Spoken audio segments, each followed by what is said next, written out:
Hello and welcome to Gosport Railworks. My name is James and today I'll be doing another locomotive review, this one being the Dapol LNER A4, which everyone should recognise as being the same class as the very famous Mallard locomotive. This one's actually Silver Fox, but more on that in a bit. First of all, let's get all the boring bits out of the way. First of all, the product code, which is, let's get down to focus, it is 2S008011. It's A4 with the valenced, I think that's how you pronounce it, Silver Fox.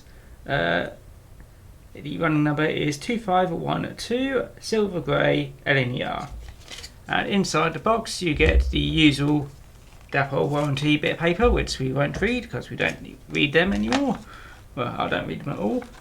We also get the instruction sheet, which is how about unpacking and handling your locomotive. Light lubrication every 50 hours of running, running in, fitting a DCC chip, and then on the back it does let you know about where to oil, removal of the tender body for DCC installation, and also oiling anything else as well. Mostly you have to remove the keeper plate at the bottom here. Do be careful because it does look very, actually it might not be all that difficult. But as I said, still be careful on the safe side. And the extras which you get inside is, first of all, alternate couplings. I think these are the magnetic ones. You do get some traction tyres, so this does actually have traction tyres on. It is the rear, looks like the rear driving wheel, and also you get all sorts of bits and bobs in here. You get a spare. You do get a couple of spares in here actually. You get some more alternative couplings, a spare drive shaft, because this is tender driven with a drive shaft, spare pickup wires between the tender and the actual loco itself, a tool to remove the, I think it's for removing the running gear and all that lot, and a few other bits and bobs for details as well, and including doors for the cab. Anyway, let's get to look at the weight. It does have NEM pockets either end, and since it's a rather large loco I have to put it on a bit of track. It does have pickups on all 6 driving wheels and all 4 tender wheels. It is 84.9 grams, let's just say 85 grams. That is just over 3 times a Mark 1 coach, and I'll pop that up there. So it is a fairly heavy beastie, and like I said, it's very, very nice.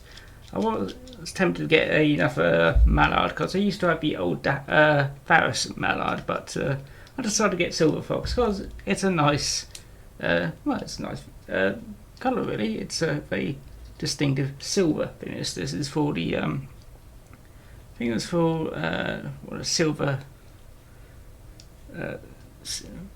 Silver Express or something like that. I can't quite remember. I'll put it into as a pop up. But let's have a quick look at it. It has got separately fitted handrails running down the length of it. The whistle is very nicely picked out. The safety valves are also very nicely picked out in a brass, but I don't think they are metal. Just they might be part of the mould, but they are picked out in a brass colour, so that looks quite nice. You do have some detail inside the cab, but since it's a very enclosed cab it's very difficult to see, but it is there and it is slightly painted. It does have glazing on 2 sets of windows, so that's the side ones here and the front ones there on both sides. At the front does have the running number as well, number 2512, and also on the side in a very lovely LNER finish, and also the LNER in that colour as well.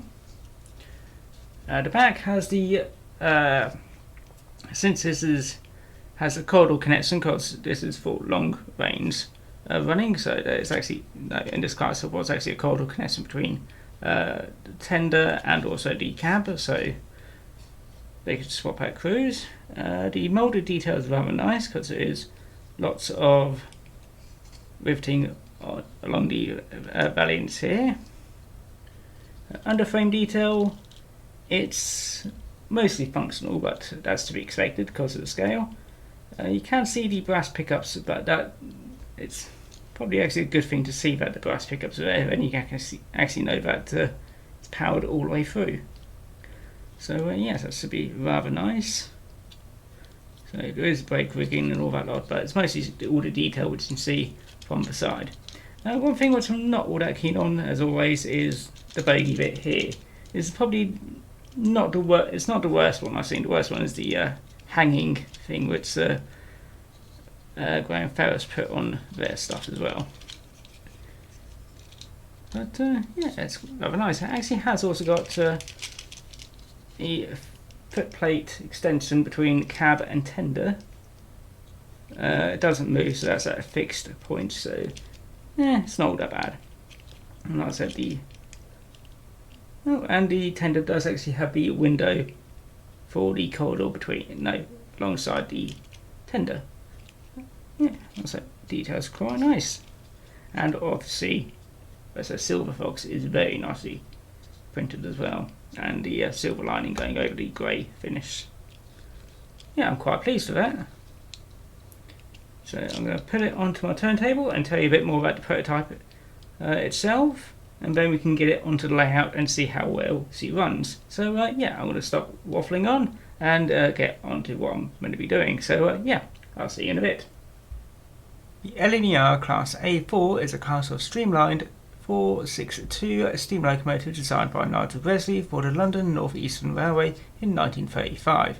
Their streamlined design gave them a high speed capacity as well as making them instantly recognisable, and one of the class 4468 Mallard holds the world record as the fastest steam locomotive.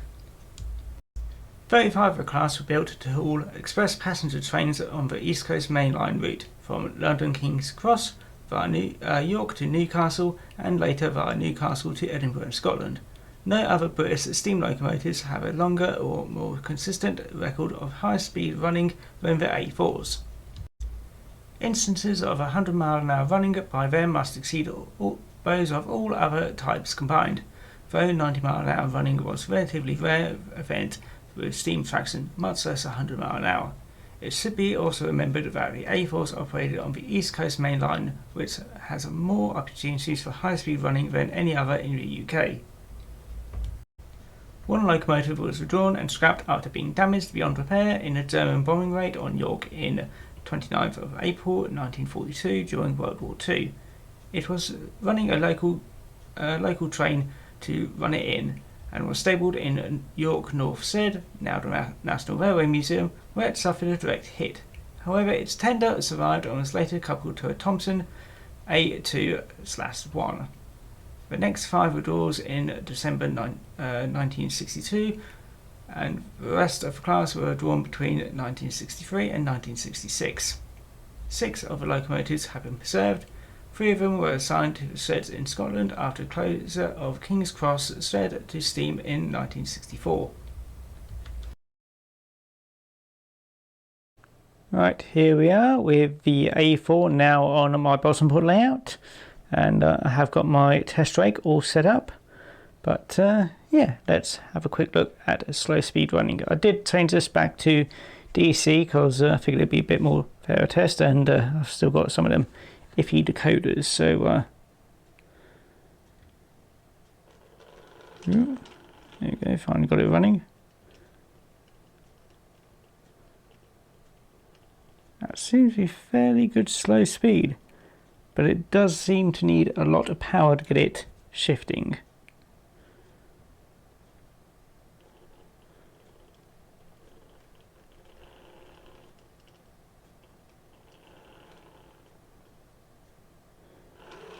Yeah, it seems to need about, well, my Bachmann DC controller does seem to need at least 50% to get it, well, just under 50% to get it moving.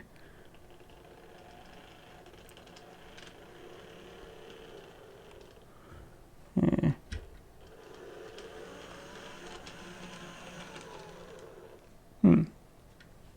Seems to be not too bad.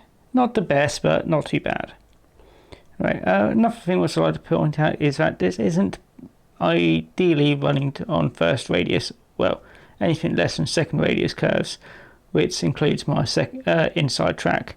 It will run on it, however do be a bit careful in case it does try to derail, as running it in it did try to derail beforehand. So let's give it a run round anyway.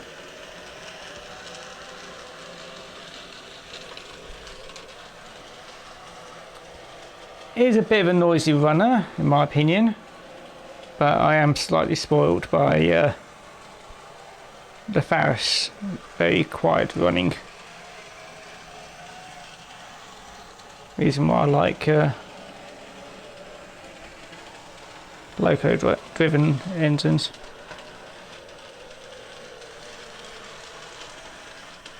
Let's have another quick run round, a bit faster this time.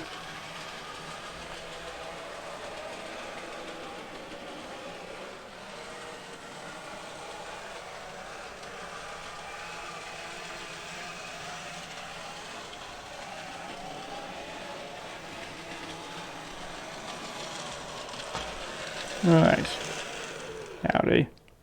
Right, I do need to get the get this to help me do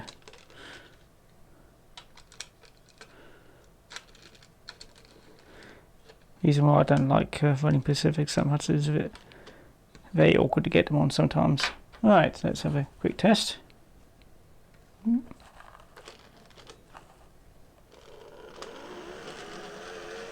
Yeah, seems alright. Right, let's pick up a bit of fluff.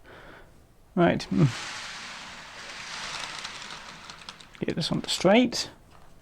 Right. These are 8 Mark 1 coaters. Each one weighs about 25 grams. So this is probably over twice the weight of the A4. Because this is about 200 grams and this is what was it, 85 grams roughly. So yeah, 75. Yeah, there's over twice its weight. Just about anyway. Anyway, let's connect it up. That seems like a decent, yeah, that seems decent enough.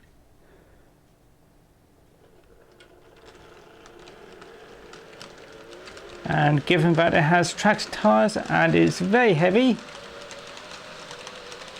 it has no issues pulling twice its own weight. Let's give it a bit of speed because it's an A4.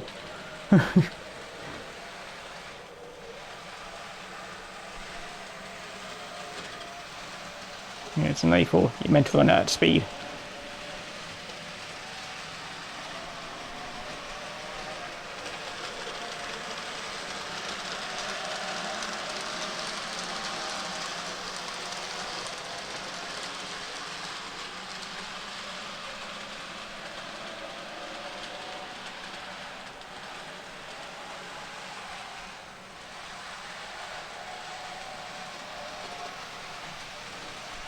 Right, now start bringing it to a stop.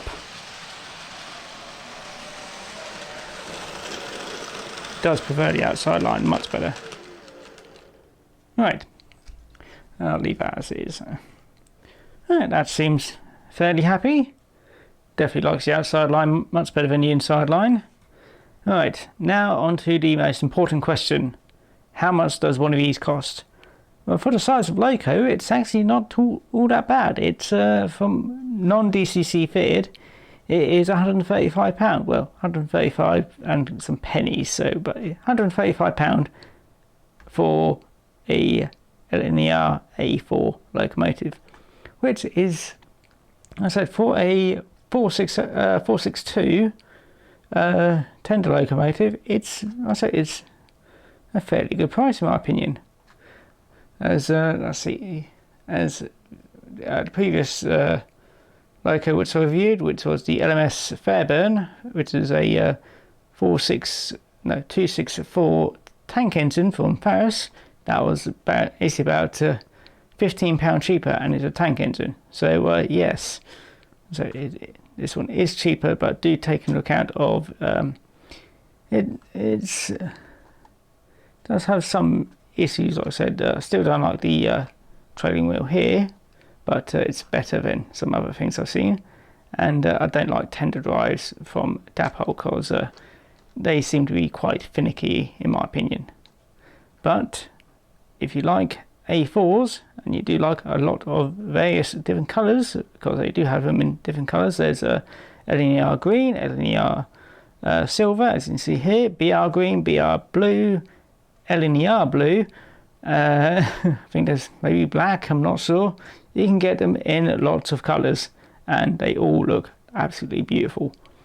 But yeah, I said, do let me know if you think £135 is worth it for one of these locomotives, and do let me know of your experiences of the Dapol's A4. And yeah, I'm just going to send this one off on its way in a moment. And yeah, hope you enjoy your day. Well, hope you enjoyed the video, and I hope you enjoy your day as well. But yeah, if you did enjoy the video, well, you did enjoy the video, do feel free to let me know in the comments. Do feel free to subscribe, like, and well, comment as well. And yeah, I'm going to stop waffling on and just send this on off. There we go. But yeah, hope you enjoyed it, and take care.